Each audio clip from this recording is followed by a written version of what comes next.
Kathy Reese-Tipton, Vice President of Client Relations for Navajo Corporation, a gold sponsor. Nicole Morgan, CEO of Resolute PR, a gold sponsor. Chuck Garrett, Executive Vice President of Cherokee Nation Business, a gold sponsor. Becky Frank, Chairman and CEO of Schnocke Turbo Frank, gold sponsor. Aiden Calvert, Vice President and General Manager of KJRH, Channel 2, gold sponsor. Brian Black, Senior Manager of Human Resources for Spirit Aerospace, or Aerosystems, presenting sponsor. Tina Commodore, Director of News for Cox Media Group, also a gold sponsor.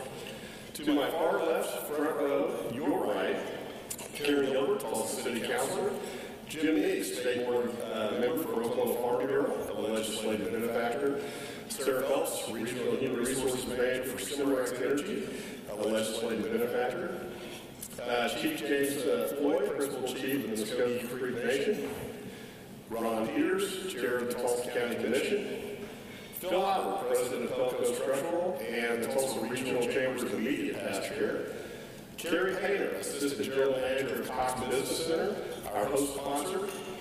Roger Remsire, Market Vice President for Cox Communications, a legislative benefactor. I'd also like to acknowledge AT&T as a legislative benefactor, Tulsa Tech as a legislative benefactor, and finally Quick Trip, a legislative benefactor as well.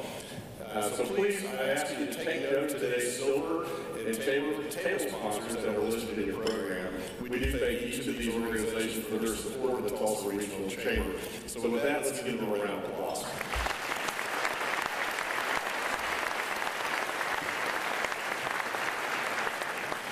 Now I'll ask the chamber staff if they will please have the honor of introducing the many elected officials who have joined us here today. We'll start with Elizabeth Osborne. Zach Woodcock filling in for Elizabeth Osborne. From the state of Oklahoma, as previously introduced at the head table, from the governor's office, Chief of Staff Chris Finch. From the Oklahoma Senate, Senate Majority Floor Leader Kim David, Senator Dave Rader. From the Oklahoma House of Representatives, Representative Melanie Winsett. From Tulsa County, Commissioners Ron Peters, Kara Keith, and Mike Craddock. County Clerk Michael Willis, Court Clerk Don Newberry, Treasurer Dennis Sandler, and District Judge Kelly Greenup. From the City of Tulsa, as previously announced at the head table, Councilor Karen Gilbert. In addition, Councilors Jeannie Q, Connie Dotson, Blake Ewing, Vanessa Hall-Harbor, Ben Kimbrough, Ariana Moore, and Karen O'Brien. From the Tulsa metro area, Ross County Commissioner Ron Burrows. From the City of Owasso, Councilor Doug Lumberg. From the City of Sand Springs, Mayor Mike Purge and Councilor Brian Jackson. Jinx Mayor Josh Wedman. And Jinx City Councilors Craig Murray and Corey Voss. From the Office of U.S. Senator James Langford, Tulsa Field Office Director Derek Osborne. In addition, we have a number of newly elected officials with us today. If you are a newly elected official, please stand and be recognized.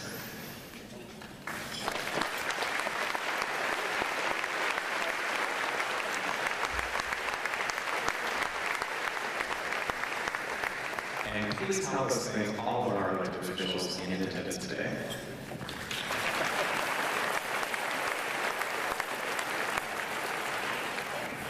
Good afternoon. I'm Robert Lansdyer. I'm Mark Leader for Cox Communications here in Tulsa, as well as Vice Chair of the Tulsa Regional Chamber of Government Affairs Committee. G.T. Bynum will soon enter his third year as the 40th mayor of our great community. His public service career began in 2008 when the residents of District 9 elected him to serve as their city councilor. Since entering the office, the mayor and his team have set very high standards and objectives for our city.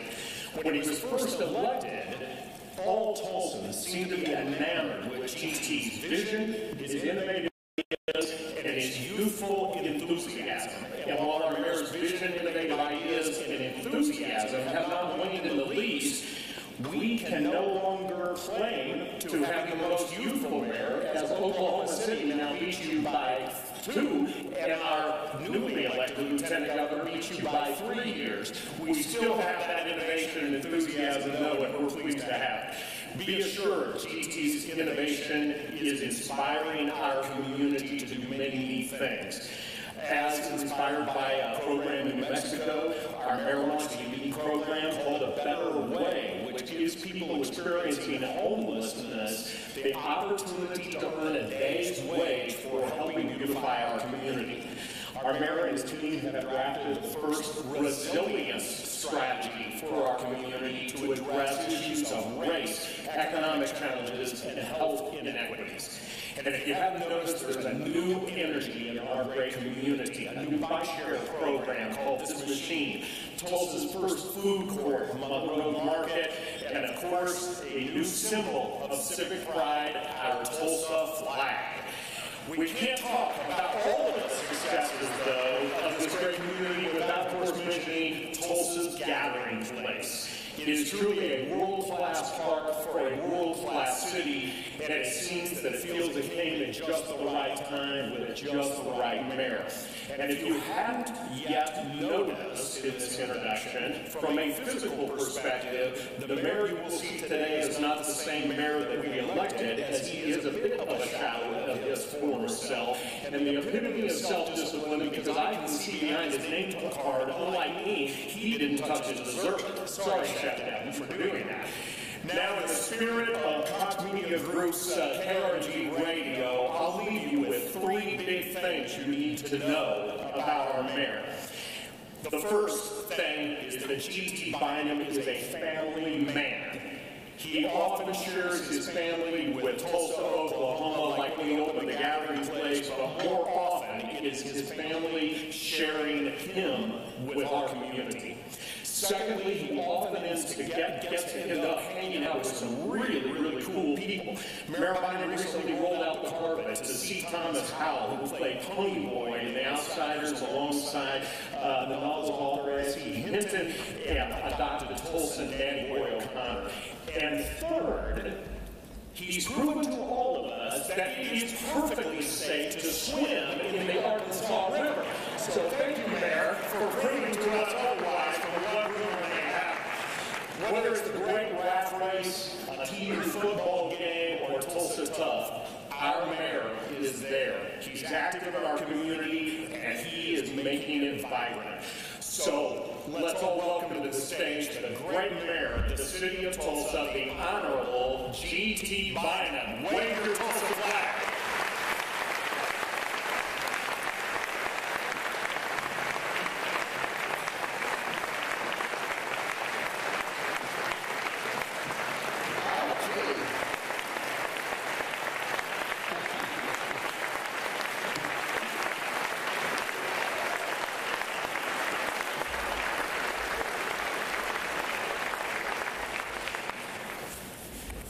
It's all downhill from here now.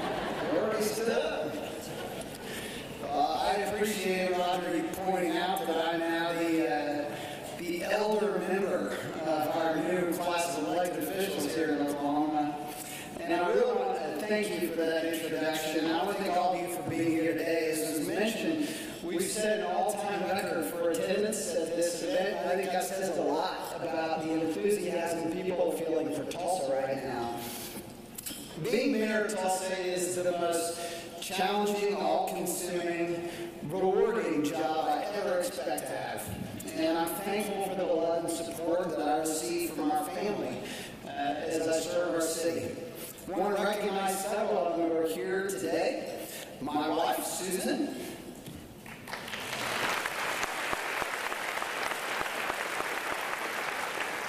The 6th generation of Bynums to call Tulsa home, our kiddos, Robert and Annabelle.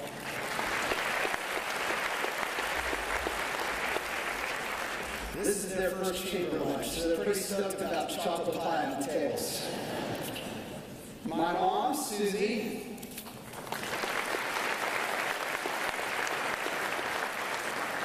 And the dean of the former mayors of Tulsa still finding ways to serve this community every day at the age of 91, my granddad, Bob Fortune.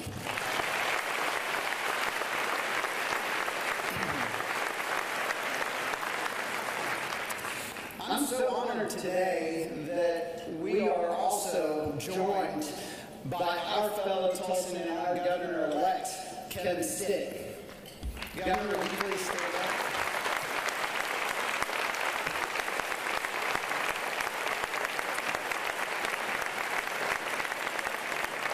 Governor-elect Stitt and Lieutenant Governor Matt, now to have both of them here is a huge honor. This will be the first time in Oklahoma history that we've had a governor and lieutenant governor from Tulsa serving in those positions at the same time. Both of these men share my energetic passion for the development of our city. Now, after a hard-fought campaign, you would expect both of these guys to be on a beach somewhere. So the fact that they came here in the rain to be able to State of the City address, I think says a lot about their commitment to Tulsa.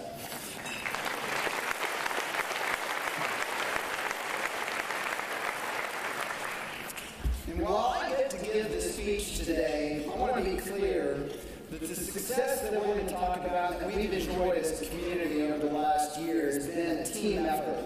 And I want to thank my partners in all that we're going to talk about today, our city auditor, Kathy Criswell, and my colleagues on the Tulsa City Council, Councilors Vanessa Harper, Jeannie Q, Karen O'Brien, Blake Ewing, Karen Gilbert, Connie Dotson, Ariana Moore, Phil Lakin, and Ben Kimbrough are a selfless group of legislators, and I'm thankful for all the time and heart that they put into their work on behalf of the citizens of Tulsa.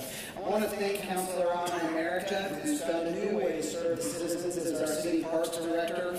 And I think I can speak on behalf of all my council colleagues when I say that we are going to continue the work of our late and beloved colleague, Councilor Dave Patrick. I feel so fortunate to have worked with an extraordinary city council in my first 2 years as mayor. And I'm excited about the new colleagues that were elected on Tuesday and that are going to join us in the next month. Now, a year ago, I opened with a joke about Amazon. This year, thanks to collaborative efforts between the City of Tulsa, the Tulsa Regional Chamber, and the business community, Amazon is the largest new employer to come to Tulsa in the history of our city. Crime is down, employment is up, Route 66 is alive again with Mother Road Market and so many entrepreneurs, and the greatest city park gift in American history is open on the shores of the Arkansas River. The state of our city is strong.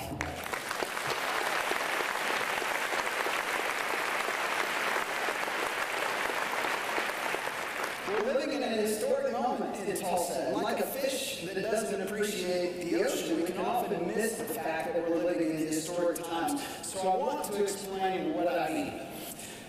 Tulsa has really gone through 3 waves of transformation in its history. The first wave came in the 1920s and 30s. This is when we truly became a city. This is when we built many of the extraordinary skyscrapers in downtown Tulsa, when we became the Art Deco capital of the world. This is when we built a water line that was such a marvel of civil engineering that the President of the United States came here to tap it. This is when we built one of the first airports in the world when most Americans had never seen an airplane. Then the next wave of transformation for Tulsa came in the 1960s and the 70s. This is when we moved from being a city to really being a metropolitan area. This is when we tripled the geographic footprint of Tulsa, bringing in South Tulsa and East Tulsa. This is when we built a highway network that linked our region cities as they never had been before. This is when we built our current airport and the Port of Catoosa and our city county library system and the Metro Tulsa Transit Authority and INCOG. This is when John Williams decided he wasn't going to move his company to Houston. He was going to plunk it down right in the middle of Boston Avenue and build the tallest building in Oklahoma. The third wave of transformation in Tulsa's history is happening right now. This is when we are becoming a truly global city, and it's an evolution that's being noticed by people all around the country and around the world. This is the competitive landscape for cities in the 21st century, and Tulsa is striding across it. Part of being globally competitive is a shift in our mindset. that we recognize our competitors around the world, but also our collaborators here at home. That's why, after a quarter-century of bickering, the fight between the city and the county over the jail is over. That's why we finally recognize that the greatest driver of sales tax growth for the city of Tulsa is regional employment, and why we aren't fighting with the suburbs over shopping centers anymore. We're working with the suburbs to bring the greatest companies in the world here to the Tulsa metro area. It also means doing away with the old, unproductive sibling rivalry between Tulsa and Oklahoma City.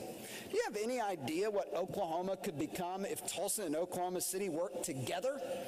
Can you imagine our ability to recruit the greatest employees and employers in the country if we talked more about the Thunder or Tinker Air Force Base or the health sciences infrastructure that's just next door in Oklahoma City? Can you imagine what Oklahoma City could recruit to their city if they talked more about the Gathering Place or the Port of Catoosa or the largest commercial aerospace maintenance facility in the entire world?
In every division and at headquarters.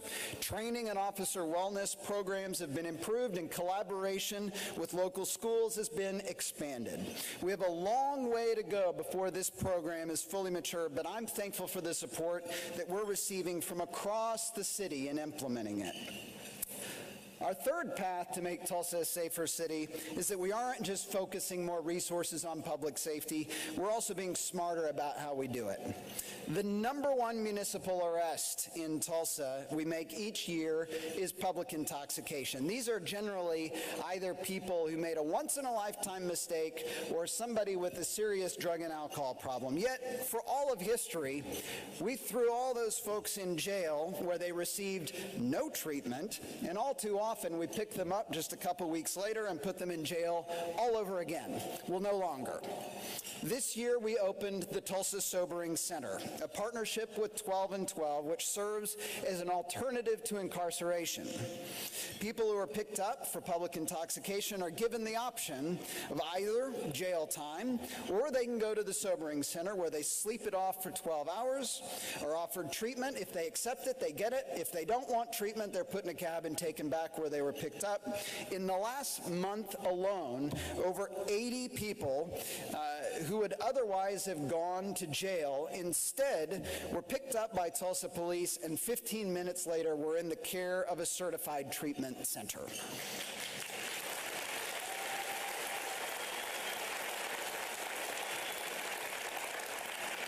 We're also one of the first cities in America, as Roger alluded to test a panhandling reduction program that we call A Better Way. In this program, the city partners with the Mental Health Association of Oklahoma, and we send a van out in the mornings to find people panhandling around the city.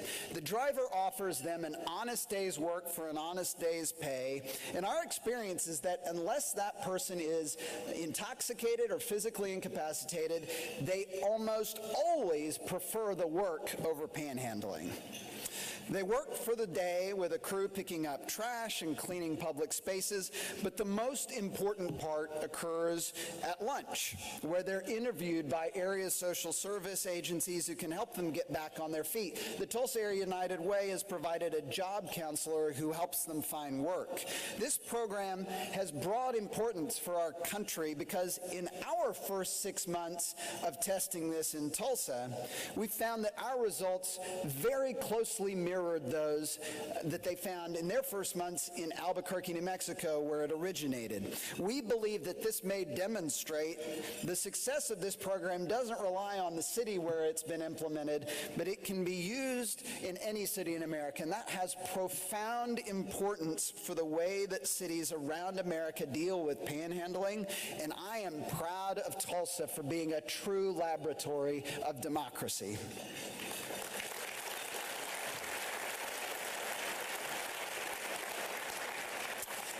And we call it A Better Way because it's such a better means of assisting our neighbors in need rather than handing out money to somebody on the street. With this program, you'll know that the money you're giving to folks who are panhandling will go to get them back on their feet. If you would like to join the City of Tulsa in supporting this program, all you have to do is text ABW to 898-211, and you'll be directed to the Community Service Council's website to help. All of these local efforts combined with incredible support from our state and federal agencies have our homicide rate in Tulsa down more than 30% year over year.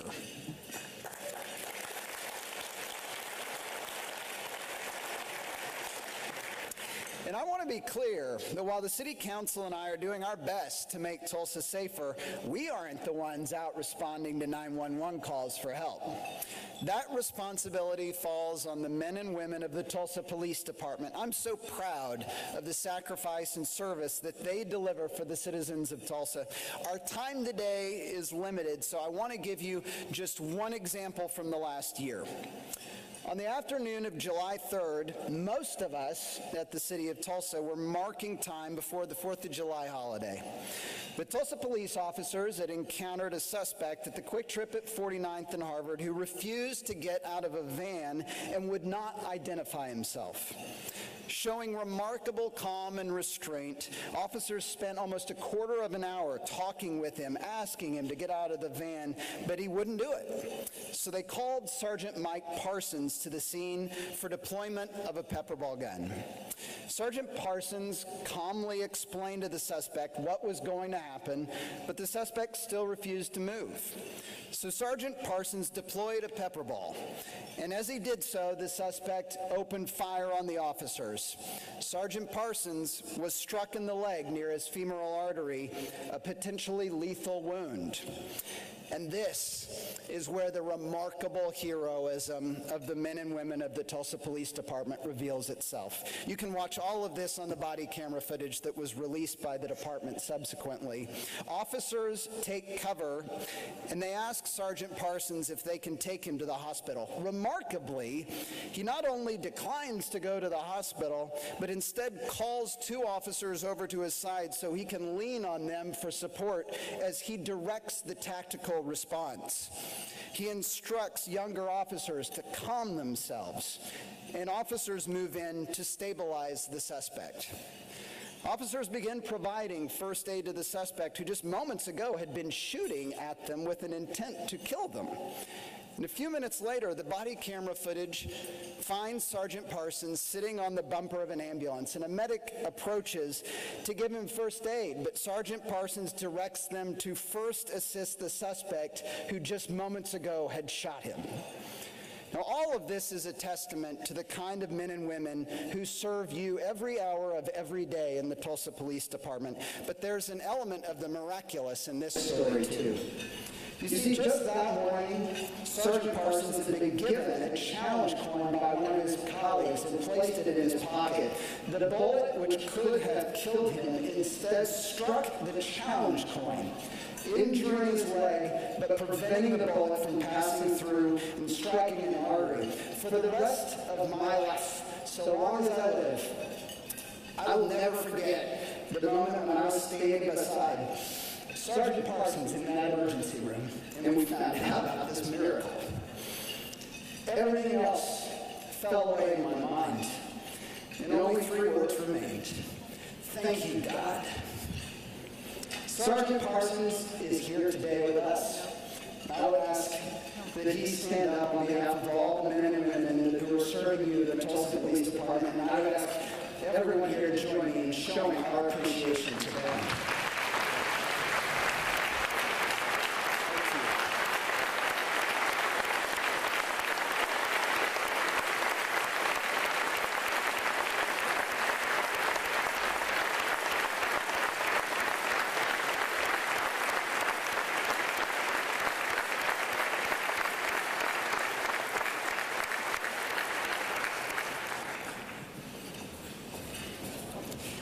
Now, the second area where we're focused on making Tulsa a globally competitive city is that we have to make it a city of opportunity for everyone.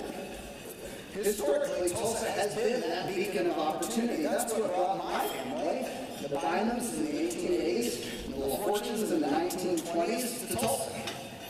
Tulsa is a city filled with stories like this. The people who sought opportunity here found it and gave back to our city.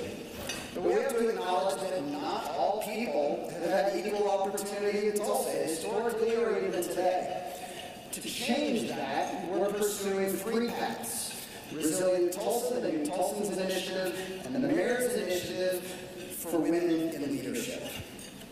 First, this year, we launched the Resilient Tulsa Strategy, the first comprehensive plan to address the great moral issue of our time in Tulsa, racial disparity. When Tulsa kids are being robbed of 11 years of life just because they grow up in one part of town versus another, all of us have a responsibility to help. Resilient Tulsa is the vehicle by which all Tulsans can.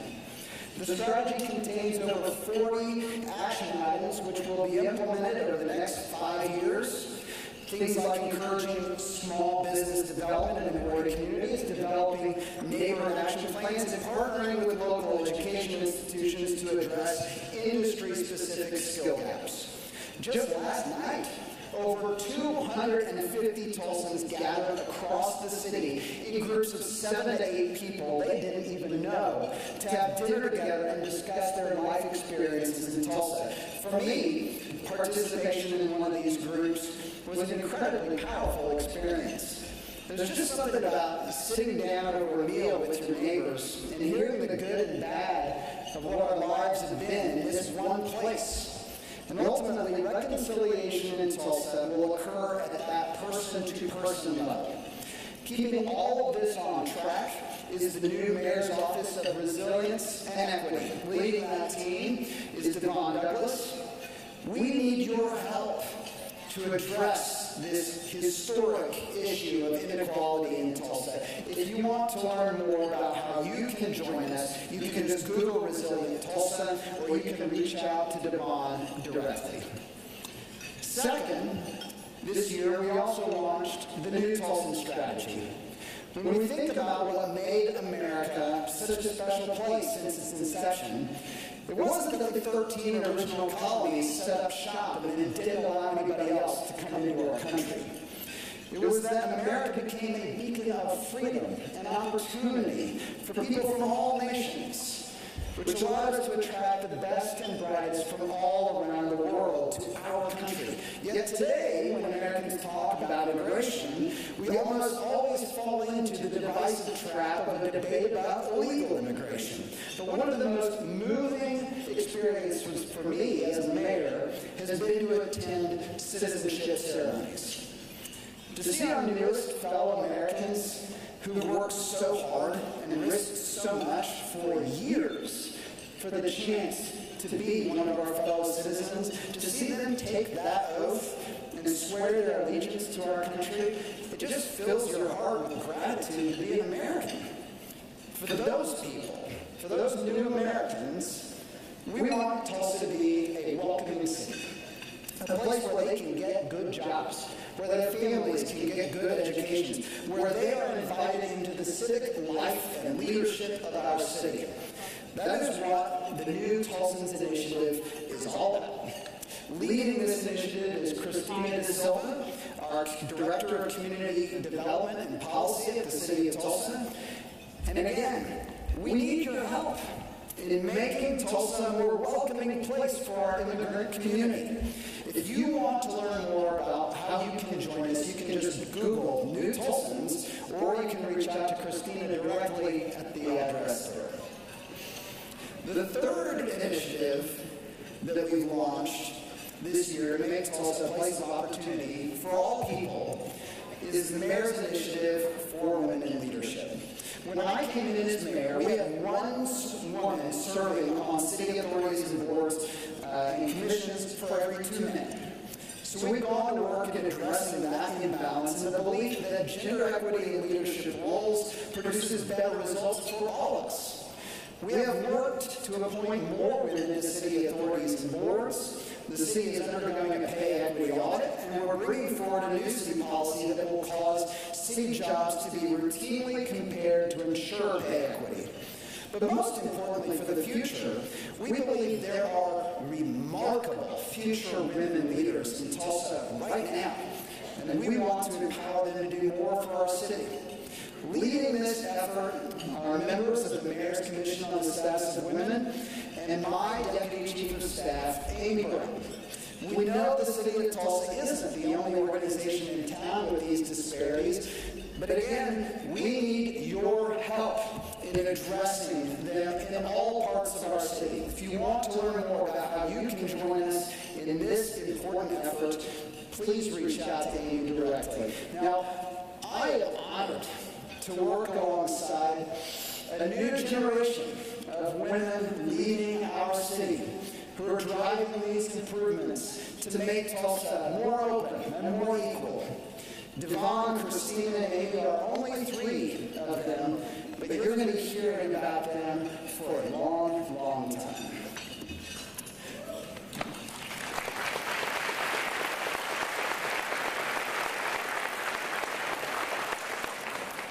Now, the third step in making Tulsa a globally competitive city is probably the most tangible, and it regards our built environment. We're building the city that this generation of Tulsans wants to leave to the next. Most people around the world in 2018 live in cities that they hope somebody built with them in mind. Maybe they found a job there they like, or they enjoy particular aspects of it, but they don't get to play part in creating that city.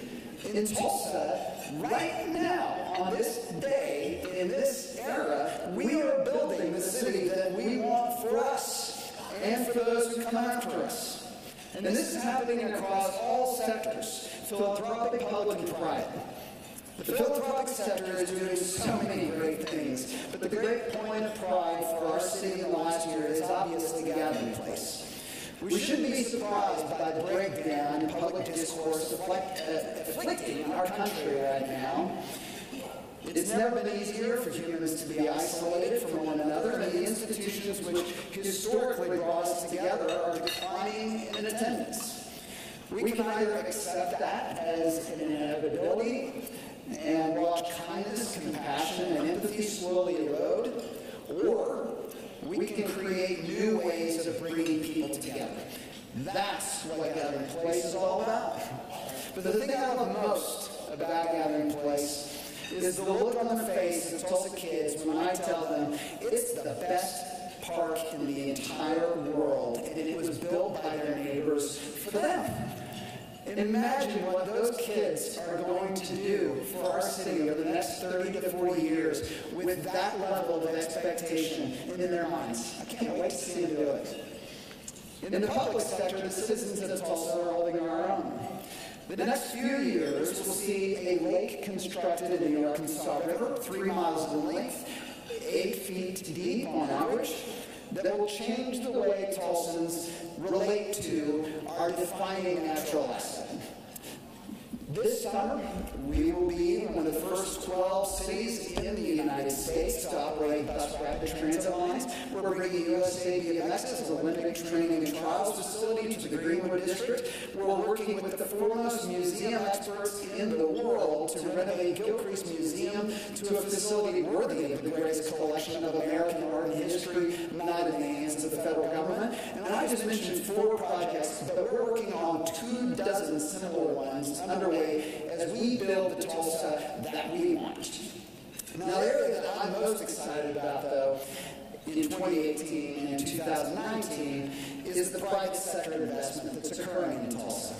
And before I touch on a few details there, I want to pause and thank the Tulsa Regional Chamber. As you're about to hear, we've established a working dynamic between the Chamber and the city that is producing unprecedented results.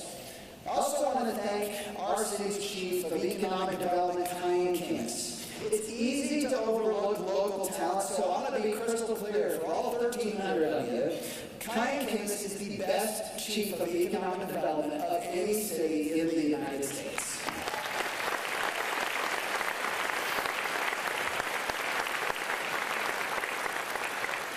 No city's economic development chief can claim to have accomplished more in 2018 with the resources available to them. So Kyan, thank you. And please take note, yet another remarkable woman leader at the city of Tulsa. But here's the results. In 2018, we landed the 2 largest new employers to come to Tulsa in the entire history of our city. Combined, these 2 alone are investing hundreds of millions of dollars into their campuses in North Tulsa, and they will employ thousands of people in our city. We're excited to welcome Amazon to Tulsa, and we believe this is only the start of developing a strong working relationship with one of the world's most innovative companies. We're also excited to welcome Greenhead Group to Tulsa and think that the match between their corporate culture of treating employees right and giving back to the community matches perfectly with our city. But while these 2 companies are historic wins for Tulsa, they're representative of a broader trend. The U.S. Comptroller of the Currency issued a study in September showing that year over year, Tulsa outpaced not just Oklahoma, but the United States as a whole in job growth.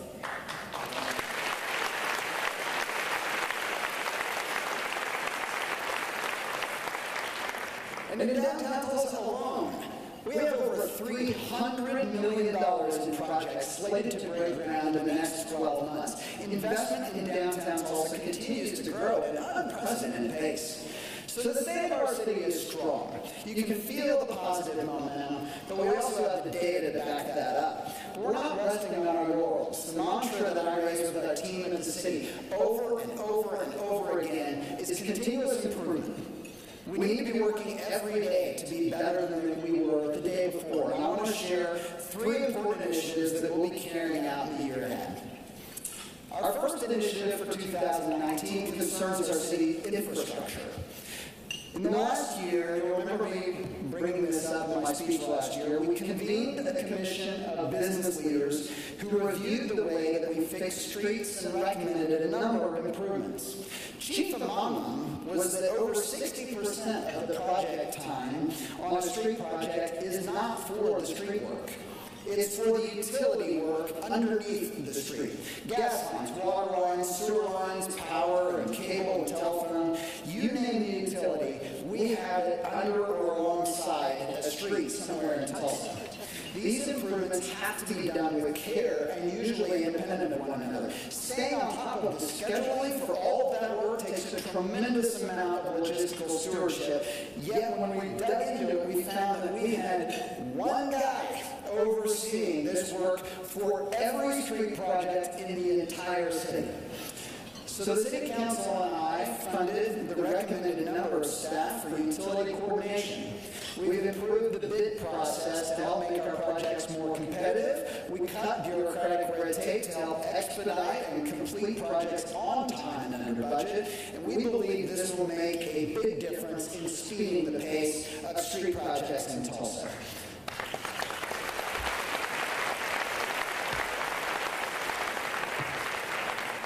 And I'm glad you're applauding, because I just said all of that to butter you up before I asked for more money. In 2019, the City Council and I will present to voters a renewal of the Improve Our Tulsa program. This is not a program for dreamers and visionaries. This is the city's basic infrastructure program. The vast majority of it will be for street work.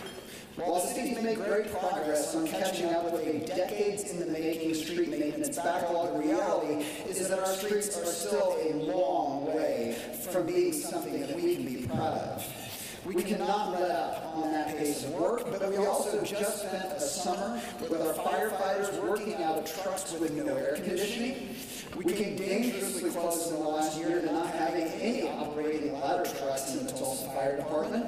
Our Tulsa police officers are driving cars that are so run down they can't be fixed fast enough. Our salt spreader trucks for winter storms are on life support. And I didn't even mention the park buildings with leaky roofs or the other rundown city facilities around the city. So the renewal of Improve Our Tulsa will not be about building new shiny things. It will be about fixing streets, taking better care of our physical facilities, and making sure that our first responders have operable vehicles so that they can protect the citizens of Tulsa. Our second big initiative in 2019 relates to education. We will continue to stand with our teachers in seeking better pay, and I will continue to advocate for local funding options that allow communities across Oklahoma to help. My hope is that our new state leaders prioritize the improvement of education in Oklahoma. In Tulsa, we stand at the ready, eager to work with them in that cause. But I also recognize we need to be working on the things that we can control locally. So in 2019, I will convene local education leaders, area elected officials, and our fellow citizens for local options for enhancing educational opportunity for Tulsans, regardless of the part of town they live in or the school they attend. And from this dialogue, we will develop a plan that allows Tulsans to quit sitting as hostages to fortune, hoping the state will act in our best interests. We must find a way to put ourselves in a position to act and establish the best educational system that we can from pre-K through higher ed.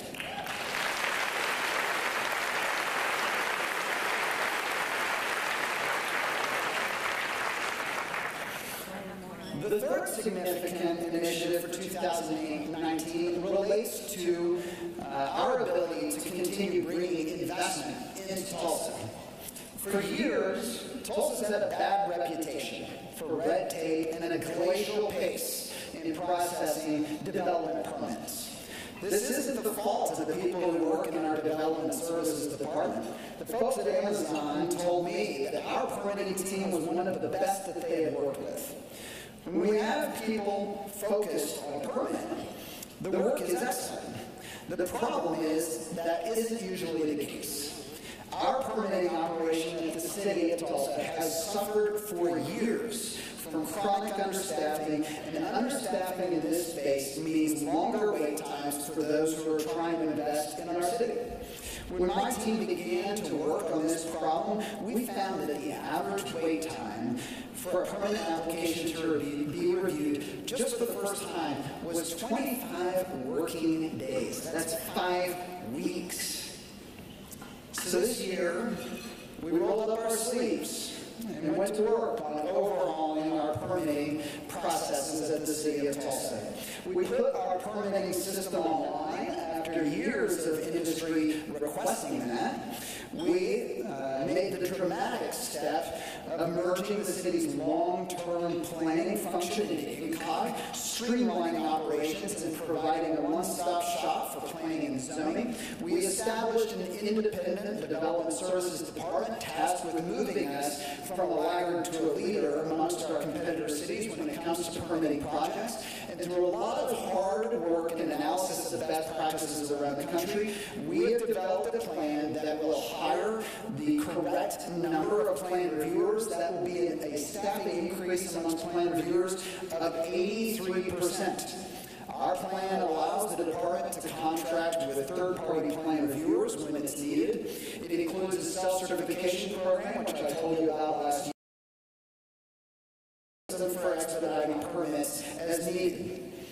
We will implement this overhaul in the first half of 2019, and it will shift the City of Tulsa's average response time for initial building plan reviews from 5 weeks to 5 days.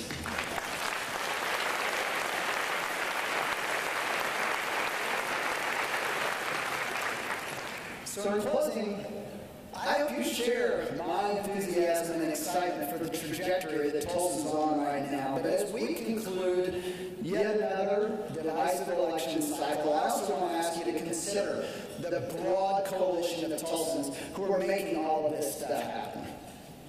Are those people just Republicans? Are they just Democrats? Of course not. They are our neighbors. They are our friends. They are our family. They're our fellow Tulsans.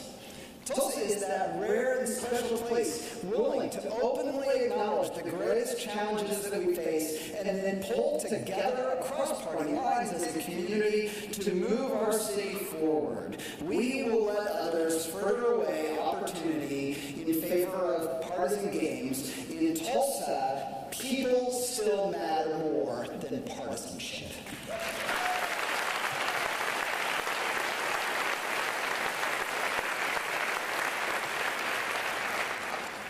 So if you can't tell, I love being mayor of the city.